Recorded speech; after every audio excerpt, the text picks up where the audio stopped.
आपके दर पर आने से पहले मैं बड़ा कमजोर होता हूं, मगर आपकी दहलीज को छूते ही मैं कुछ और होता हूं। जैसे ही झुकता हूं तेरे सामने, मेरा हर डर छोटा होता है। कृष्णा, तेरी रहमत की एक नजर मेरी तकदीर बदल देती है।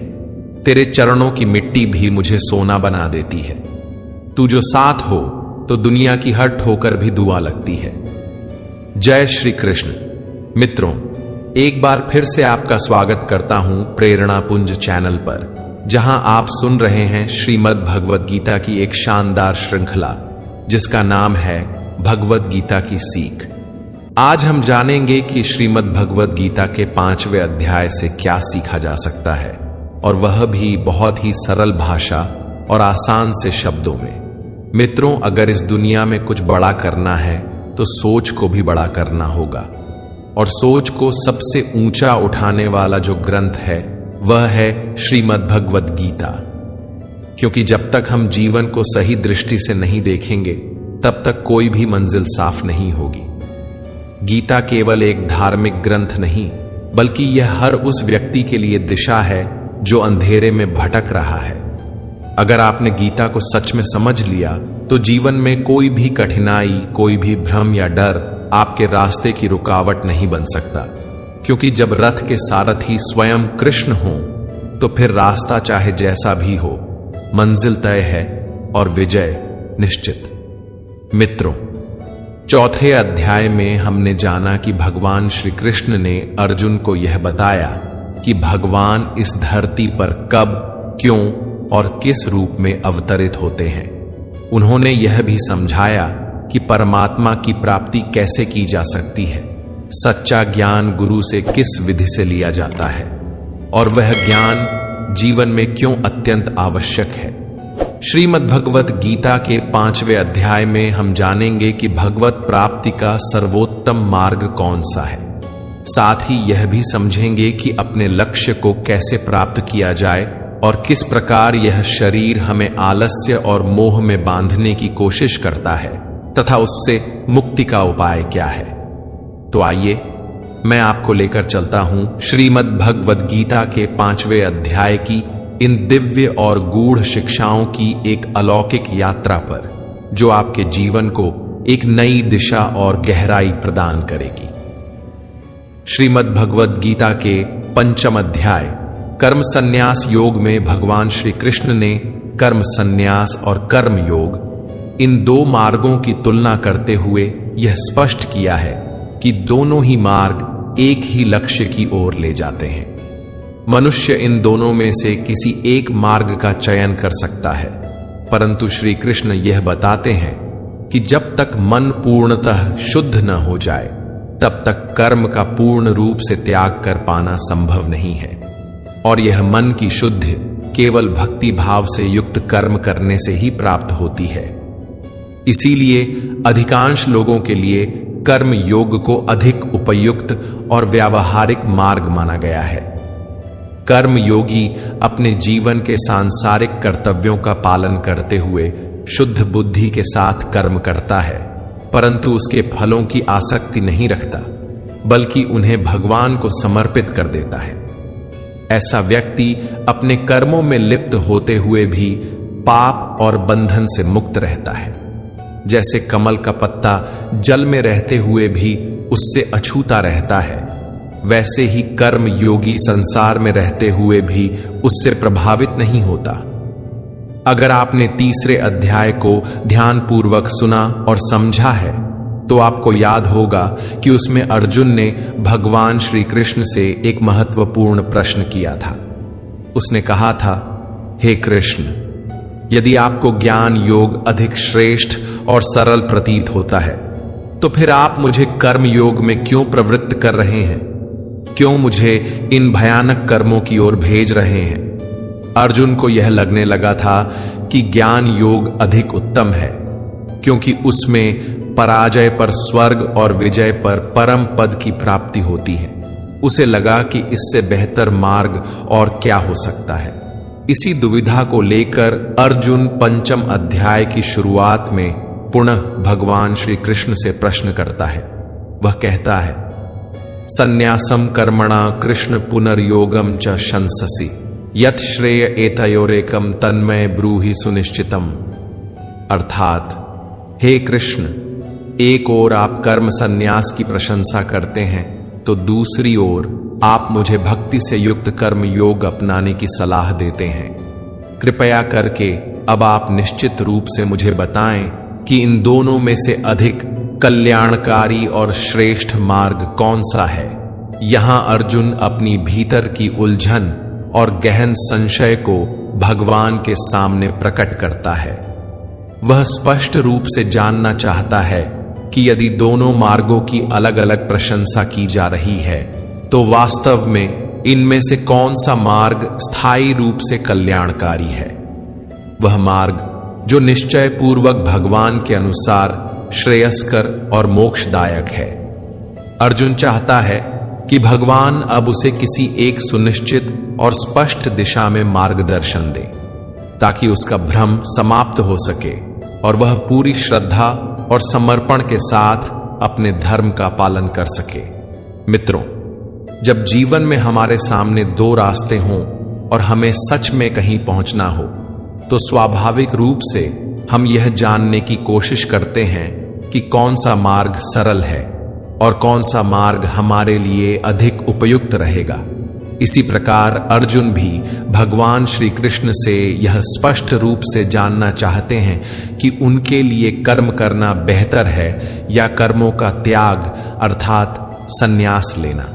इस संशय को दूर करने के लिए भगवान श्री कृष्ण अर्जुन के प्रश्न का उत्तर देते हुए कहते हैं, संन्यासः कर्म योगश्च निःश्रेयस्करावुभौ तयोस्तु कर्म संन्यासात् कर्म योगो विशिष्यते। अर्थात, हे अर्जुन, कर्म संन्यास और कर्म योग दोनों ही मार्ग मोक्ष की ओर ले जाने वाले हैं, लेकिन इन दोनों में कर्म योग संन्यास से अधिक श्रेष्ठ है। भगवान श्री कृष्ण अर्जुन की उलझन को देखकर मुस्कुराते हैं और उसे प्रेम पूर्वक समझाते हैं कि यद्यपि संन्यास और कर्म दो अलग अलग मार्ग प्रतीत होते हैं, लेकिन इन दोनों का लक्ष्य एक ही है, आत्मज्ञान और परमात्मा की प्राप्ति। फिर भी श्री कृष्ण स्पष्ट रूप से कहते हैं कि निष्काम भाव से किया गया कर्म योग कर्म संन्यास की तुलना में अधिक व्यावहारिक और प्रभावी मार्ग है। अब प्रश्न उठता है, कर्म योग को श्रेष्ठ क्यों कहा गया? इसका उत्तर स्वयं भगवान श्री कृष्ण देते हैं।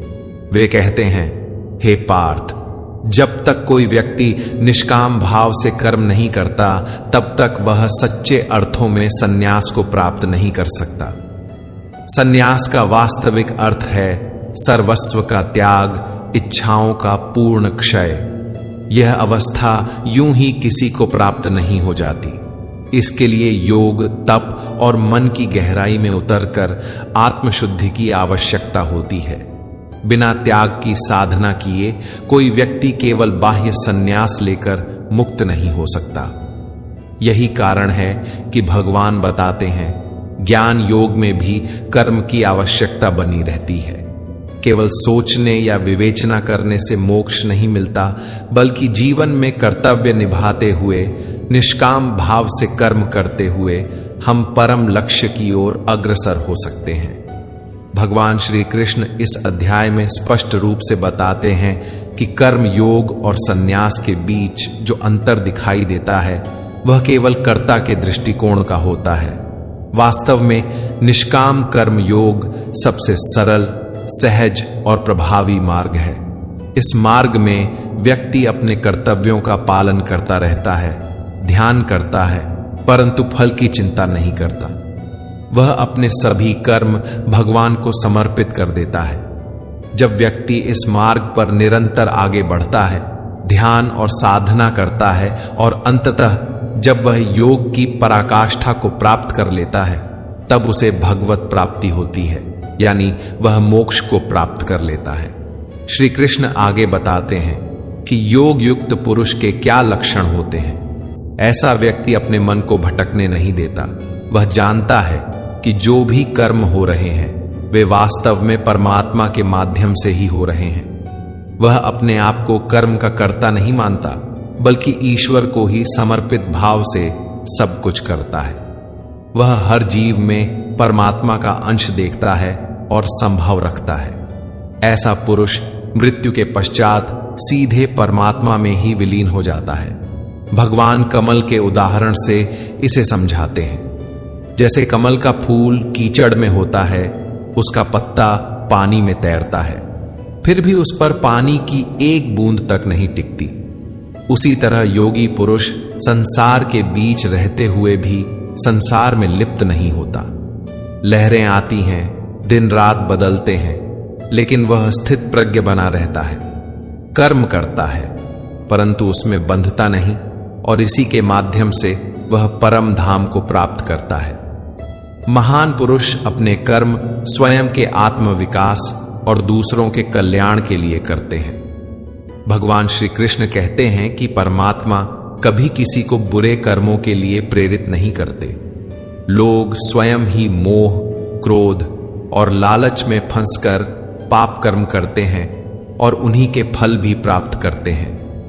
भगवान केवल कर्मों का निष्पक्ष फल देते हैं, क्योंकि वह साक्षी स्वरूप है। इसलिए श्री कृष्ण अर्जुन से कहते हैं, हे अर्जुन, यह शरीर चाहे जितने सुखों से भर दिया जाए, इसकी इच्छाएं फिर भी पूरी नहीं होती। इसलिए बुद्धिमान व्यक्ति को इस नश्वर शरीर की इच्छाओं में अपना मन नहीं लगाना चाहिए। इस संसार का सच्चा योगी वही है जिसने अपने शरीर के नाश होने से पहले ही क्रोध का नाश कर दिया हो, जो सभी प्राणियों का कल्याण चाहता है, जिसका मन किसी भी कर्म में आसक्त नहीं होता, और जो अपने भटकते हुए चित्त को एकाग्र करके परमात्मा का स्मरण करता है, वही व्यक्ति वास्तव में सुखी होता है और परमेश्वर सहित संपूर्ण सृष्टि का प्रिय बन जाता है। हे अर्जुन, यह इंद्रियां, मन, बुद्धि, इच्छाएं, आशाएं, भय और क्रोध, ये सभी तुम्हारे वास्तविक शत्रु हैं। जब तक इनका त्याग नहीं किया जाएगा, तब तक आत्मिक शांति और भगवत प्राप्ति संभव नहीं। लेकिन जो व्यक्ति इनसे ऊपर उठकर मुक्त हो जाता है, वह परम शांति को प्राप्त करता है। भगवान श्री कृष्ण कहते हैं कि जो पुरुष यज्ञ और तप के फलों का भोगता है, वही मुझे प्राप्त करता है। मैं ही वह सत्ता हूं जो यज्ञ, तप, श्वास प्रश्वास, ध्यान, संयम सभी के अंतिम लक्ष्य में समाहित होता है। जिस शांति का अनुभव यज्ञ के पूर्ण होने पर होता है, वह भी मेरा ही स्वरूप है। अहम ही यज्ञस्य फलम। वह जो निष्काम भाव से सब कुछ करता है और उसे ईश्वर को समर्पित करता है, अंततः मुझे ही प्राप्त करता है। साथियों, हमारा शरीर स्वाभाविक रूप से आराम की ओर झुकता है, क्योंकि यह केवल एक जड़ तत्व है। यदि इसमें आत्मा ना हो तो यह निष्क्रिय और निर्जीव होता है। लेकिन भूलवश हम यह मान लेते हैं कि हम ही यह शरीर हैं, ये मेरी आंखें हैं, ये मेरे हाथ हैं, और अब मेरा शरीर सोना चाहता है, तो इसका अर्थ है कि शरीर अब आपकी बुद्धि पर हावी हो चुका है। इसलिए आपको इस भ्रम से बाहर आना होगा और यह समझना होगा कि आप आत्मा हैं, शरीर नहीं। और जब आप यह बोध प्राप्त कर लेंगे, तब आप इस शरीर को अपनी बुद्धि और संकल्प के अनुसार चला सकेंगे। शरीर आपका साधन है, साध्य नहीं। जब आत्मा जागृत होती है, तब जीवन का हर कर्म योग बन जाता है और वही मनुष्य भगवत प्राप्ति के मार्ग पर अग्रसर हो जाता है।